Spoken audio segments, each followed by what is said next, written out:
Assalamualaikum warahmatullahi wabarakatuh. Salam sejahtera untuk kita semua.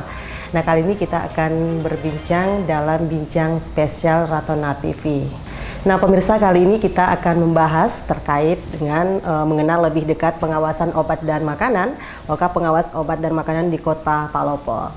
Nah, pemirsa, saat ini saya sudah bersama dengan Kepala Loka BPOM Kota Palopo, Pak Mardianto. Selamat sore, Pak. Selamat sore, Mbak Rani. Ya. Nah, Pak, ini kan terkait dengan mengenal lebih dekat pengawasan obat dan makanan di Loka Kota Palopo.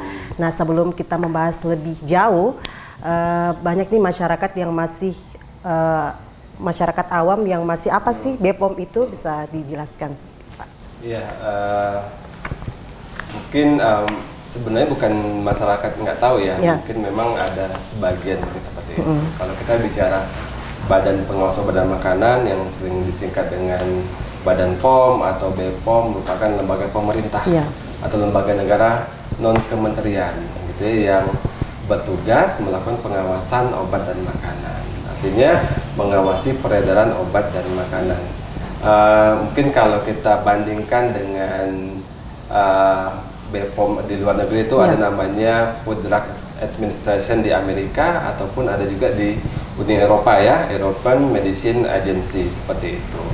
Jadi Badan POM itu dibentuk sesuai dengan Peraturan Presiden Nomor 80 tahun 2017 tentang Badan Pengawas Obat dan Makanan.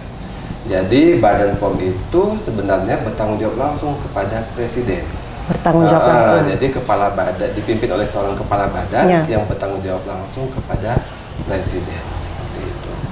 Terus kalau kita bicara obat dan makanan, Mbak Rani, kita tidak hanya bicara obat dan makanan saja. Di situ ya, di situ ada obat, bahan obat, kosmetika, suplemen kesehatan ya, prekursor, ada banyaklah, atau kosmetik, suplemen kesehatan, termasuk juga pangan olahan. Jadi Badan POM diamanatkan oleh Presiden ya, oleh negara untuk melakukan pengawasan obat dan makanan sesuai dengan undang-undang. Nah, untuk tugas dari BPOM sendiri, Pak, biar masyarakat lebih tahu.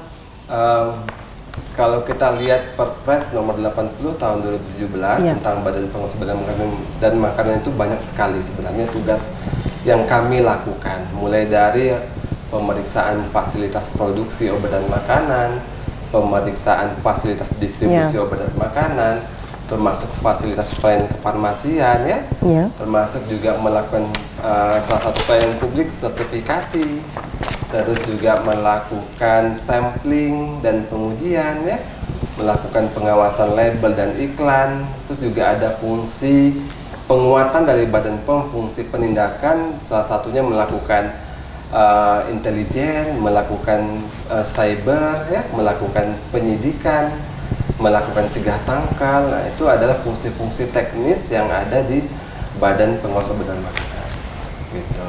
Nah, dari beberapa tadi tugas dari BPOM sendiri, Pak, ada maksudnya ada tidak kriteria tertentu gitu untuk makanan maupun kosmetik?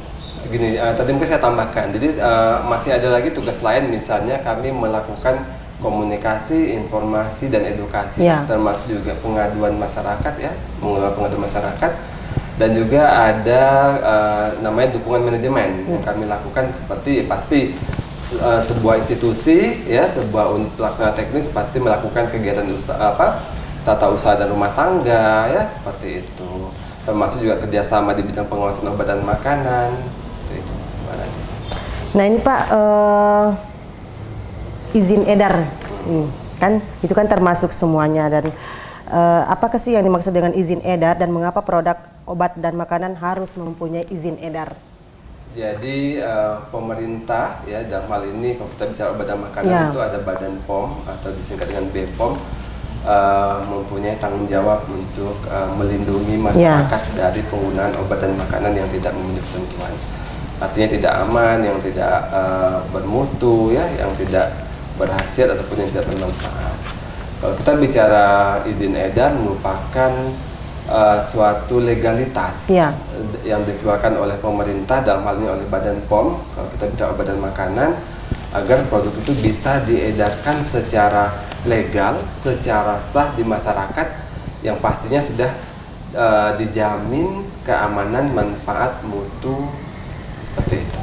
Nah ini Pak, kan masih banyak nih di luar sana menjual makanan atau yang berbau kosmetik begitu yang tidak mempunyai badan BPOM sendiri, itu bagaimana hukumnya?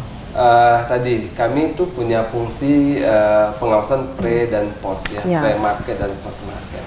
Ya pre-market artinya sebelum produk itu beredar ya kita evaluasi, kita pastikan bahwa produk itu aman, bermutu, bermanfaat dan berkhasiat ya kalau kita bicara obat supaya bisa diedarkan. Gitu. Setelah itu pengawasan post-market. Post-market ini kita melihat kepatuhan dari si produsen dari si pelaku usaha, apakah produk yang sudah mendapatkan izin edar, yang sudah mendapatkan legalitas ini masih sesuai atau enggak pada saat dia memproduksi atau dia edarkan. Nah, terkait dengan produk tadi yang masih kita temukan di lapangan yang tidak ada izin edarnya itu, kami juga melakukan pengawasan. Ada peraturan Badan POM tentang pengawasan obat dan makanan secara daring. Tadi saya sudah sampaikan bahwa Badan POM punya fungsi cyber, artinya pengawasan dunia maya ya, seperti itu. Nah inilah kita lakukan termasuk intelijen. Kalau nanti kita temukan ada obat dan makanan yang ilegal atau yang belum memiliki izin edar obat dan makanan, ya kita bisa mengambil langkah-langkah yang memadai, ya bisa mulai dari pembinaan sampai nanti mungkin bisa sampai ke proses hukum. Seperti itu. Karena kami juga punya PPNS Mbak Rani di Badan POM. Di Lokapom di Kota Palopo juga PPNS, punya PPNS atau penyidik pegawai negeri sipil. Nah ini Pak, tadi kan ada Bapak singgung soal masih banyak masyarakat atau bukan masyarakat sih, pedagang-pedagang yang masih memperjualbelikan, itu kan. Itu kalau dalam BPOM sendiri, kalau pedagang nih masih menjual dan masih banyak peminatnya juga, itu langsung ditindaklanjuti atau diteliti dulu atau gimana? Kan tadi kita punya tahapan, artinya kita pasti melakukan pembinaan ya, tapi kalau ternyata sudah diberikan pembinaan tapi tetap tidak mengindahkan apa yang sudah dilakukan pembinaan, ya kita bisa naik ke tingkatan yang lebih tinggi. Tadi kami punya PPNS, saya bilang kan, punya pegawai negeri sipil, ya kita bisa lakukan proses penyidikan seperti itu Mbak Rani, seperti itu. Nah pemirsa jangan kemana-mana, setelah break komersial setelah ini kita akan kembali lagi bersama BPOM Kota Palopo.